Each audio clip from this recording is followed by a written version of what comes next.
Hello দর্শক বন্ধুরা, কেমন আছেন আপনারা সবাই? আশা করছি খুবই ভালো আছেন। আজকে বিপিএল নিয়ে ও শাকিব খান নিয়ে একটি বিশেষ নিউজ নিয়ে এসেছি আপনাদের মাঝে। জানা যাচ্ছে উপবিশ্বাসকে নিয়ে মাঠে বিপিএল খেলা দেখবেন শাকিব খান। বাংলাদেশের বিনোদন জগতের অন্যতম সুপারস্টার শাকিব খান সবসময় তার ব্যক্তিগত জীবন এবং তার সম্পর্কগুলো নিয়ে আলোচনার কেন্দ্রবিন্দুতে থাকে। বিশেষ করে অপু বিশ্বাসের সঙ্গে তার সম্পর্ক এবং তাদের ছেলে জয় নিয়ে বহুবার বিভিন্ন বিতর্ক ও আলোচনা হয়েছে। সম্প্রতি বিপিএল খেলা দেখতে যাওয়ার প্রসঙ্গে শাকিব খান এবং অপু বিশ্বাসকে নিয়ে নতুন করে গুঞ্জন শুরু হয়েছে। কিছুদিন আগে শাকিব খান ঘোষণা করেন তিনি তার দুই সন্তান জয় ও বীরকে নিয়ে বিপিএল মাঠে খেলা দেখতে যাবেন।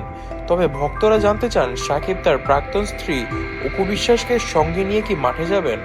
মিডিয়া এবং ভক্তদের মধ্যে কৌতূহল সৃষ্টি হয়েছে, কারণ শাকিব অপুর সম্পর্কের জটিলতা এবং তাদের ছেলের ভবিষ্যৎ নিয়ে বহুদিন ধরে নানা জল্পনা কল্পনা চলছে।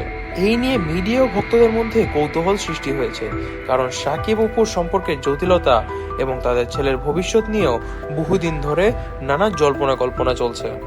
এই গুঞ্জনের পরিপ্রেক্ষিতে শাকিব খান সম্প্রতি মুখ খুলেছেন। এক সাক্ষাৎকারে তিনি বলেন, অপু আমার ছেলের মা এবং জয়ের সঙ্গে মাঠে গিয়ে খেলা দেখার পরিকল্পনা আমি অবশ্যই করেছি, তবে ব্যক্তিগত বিষয়কে সামনে এনে কোনো বিতর্কে জড়াতে চাই না। আমি শুধু চাই ছেলে খেলার আনন্দ উপভোগ করুক, ওর সাথে আমি যেন ভালো একটি সময় কাটাতে পারি।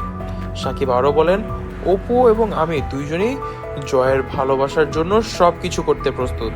আমি সবসময় চাই জয় জীবনে সুখী ও সফল হোক, আর আমি মনে করি খেলার মতো আনন্দদায়ক মুহূর্তগুলো তার জন্য বিশেষ হয়ে উঠতে পারে।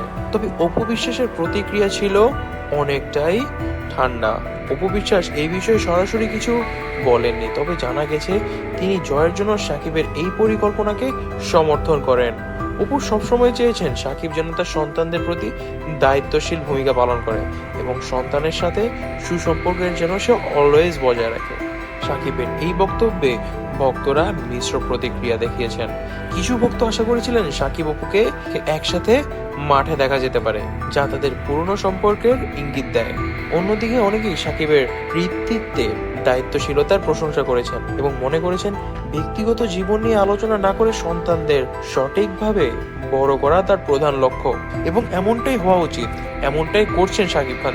সাকিব খান তার পরিবার ও সন্তানের মঙ্গলকে সর্বোচ্চ গুরুত্ব দিয়ে ব্যক্তিগত বিষয়গুলোকে সামলাচ্ছেন, যা তার পেশাগত ও ব্যক্তিগত জীবনের ভারসাম্য বজায় রাখতে সাহায্য করছে।